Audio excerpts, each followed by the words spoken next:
जरा इमेजिन कीजिए, आप अपने सबसे बड़े दुश्मन के साथ एक कमरे में कैद हैं और फिर आप उसी दरवाजे पर अंदर से अपना ताला लगा देते हैं।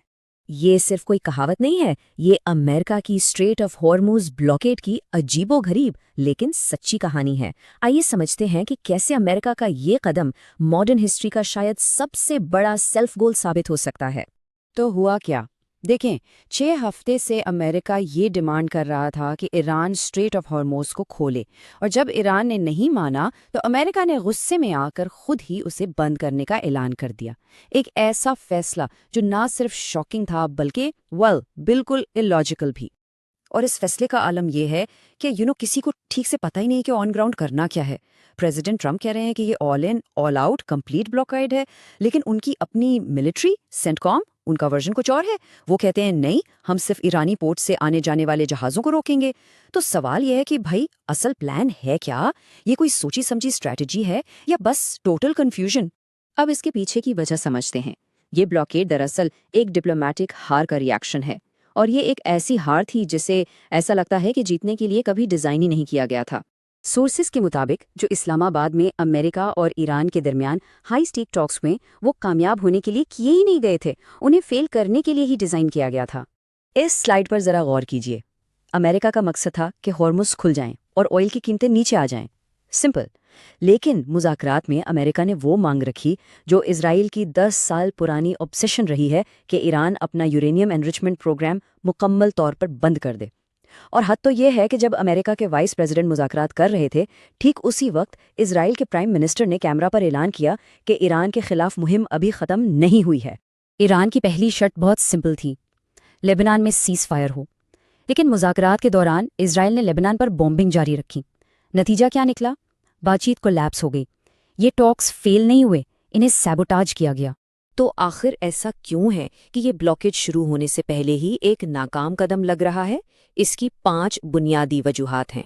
और हाँ, ये 5 रीजंस कोई ओपिनियन नहीं है, ये वो स्ट्रक्चरल रियलिटीज हैं, वो ज़मीनी हकीकतें हैं जो किसी भी प्रेसिडेंट के ट्वीट्स या पॉलिटिकल स्टेटमेंट से बदलने वाली नहीं हैं।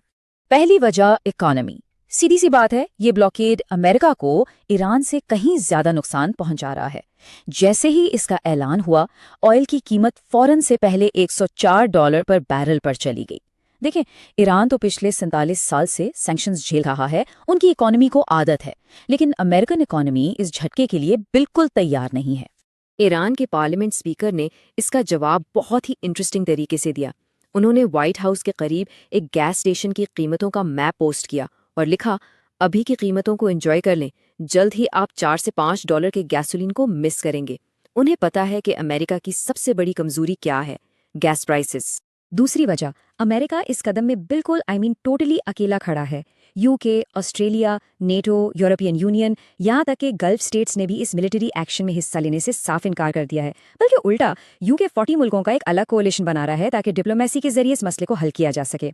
तीसरी वजह, और शायद सबसे क्रिटिकल, चाइना। असल सवाल ये है, और इसका जवाब किसी के पास नहीं है, कि जब एक चीनी ऑयल टैंकर इस ब्लॉकेड लाइन पर पहुंचेगा तो अमेरिका क्या करेगा? यहाँ अमेरिका के पास 3 नामुमकिन ऑप्शंस हैं। अगर वो टैंकर पर चढ़ते हैं तो चाइना से डायरेक्ट मिलिट्री कॉन्फ्रंटेशन का रिस्क है। अगर उसे डुबो देते हैं तो यह एक न्यूक्लियर पावर के खिलाफ एक्ट ऑफ वॉर होगा। और अगर उसे जाने देते हैं तो यह पूरा ब्लॉकेड दुनिया भर में एक मजाक बनकर रह जाएगा।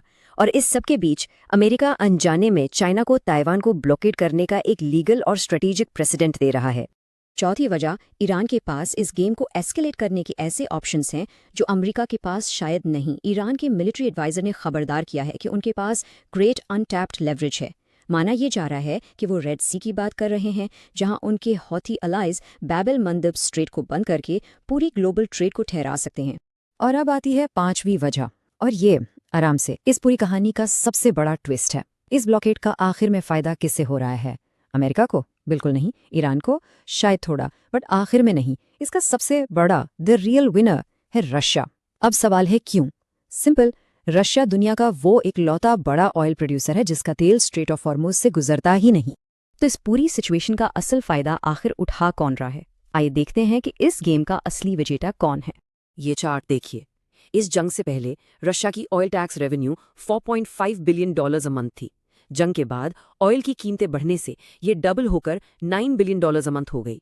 ये ब्लॉकेड तेल की कीमतें और बढ़ाएगा और इसका सीधा फायदा रशिया को होगा। और सबसे हैरानकुन बात यह है कि इस सब की कीमत कौन चुका रहा है? American consumer. यूएस पॉलिसी अनजाने में ही सही अपने सबसे बड़े ग्लोबल राइवल रशिया को फाइनेंस कर रही है। और दूसरी तरफ है चाइना, जो हर फ्रंट पर जीत रहा है। मिलिट्री फ्रंट पर ईरान को वो वेपन्स देकर जो अमेरिकन जेट्स गिरा रहे हैं। इकोनॉमिक फ्रंट पर ईरान को डॉलर के बजाय युआन में पेमेंट करके डॉलर की सुप्रीमेसी को चैलेंज कर रहा है। और डिप्लोमेटिक फ्रंट पर खुलेआम अमेरिकन नेवी को चैलेंज करके कि वो अपना ही ब्लॉकेड इन्फोर्स करके दिखाएं। आखिर में इस स्ट्रेटेजिक एनालिसिस से हटकर इस फैसले के पीछे की साइकोलॉजी को देखते हैं।